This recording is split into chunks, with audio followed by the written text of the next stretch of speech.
அஸ்ஸலாமு அலைக்கும் வரஹ்மத்துல்லாஹி வபரகாத்துஹு.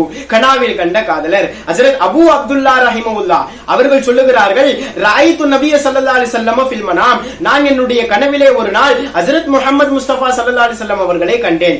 அவர்களிடத்திலே நான் கேட்டேன், யா ரசூலல்லாஹ், அல்லாஹ்வின் தூதரே, ஐயுல் மதாஹிபி கைர், மதுஹபுகளிலேயே சிறந்த மதுஹப் எது என்று நான் கேட்டேன். அல்லது அலா ஐயுல் மதாஹிபி அகூனு, எந்த மதுஹபை நான் பின்பற்ற வேண்டும் என்று நான் கேட்டேன். நாயகம் சொன்னார்கள், இப்னு பத்தா ரஹிமஹுல்லாஹ் அவர்களுடைய மதுஹப் தான் சிறந்த மதுஹப் என்பது. அந்த மதுஹபை பெருமானார் உயர்த்தி காட்ட வேண்டும் என்பதற்காக ஸல்லல்லாஹு அலைஹி வஸல்லம் சொன்னார்கள். உடனே கனவு முடிந்தது. நான் விழித்தேன். பகதாதிலே இருந்து நான் சென்றேன் அருகிலே உள்ள ஊருக்கு, அவர்களை சந்திக்கலாம் என்று சென்றேன். அப்பொழுது ஜும்ஆவுடைய நாளிலே நான் சென்றேன். பள்ளியிலே ஜாமியா மஸ்ஜிதிலே அந்த இப்னு பத்தா ரஹிமஹுல்லாஹ் அந்த மதுஹபினுடைய சாபகர் இருந்தார்கள்.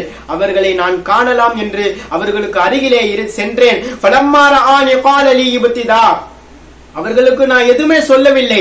நான் தான் கனவு கண்டேன். ஆனால் அவர்களிடத்திலே நான் சென்று சொல்லலாம் என்று நான் நினைக்கிற பொழுது அவர்களே சொல்லுகிறார்கள், சதக ரசூலுல்லாஹி ஸல்லல்லாஹு அலைஹி வஸல்லம், உங்களுடைய கனவிலே வந்த பெருமானார் உண்மையை தான் சொன்னார்கள் என்பதாக சொன்னார்கள்.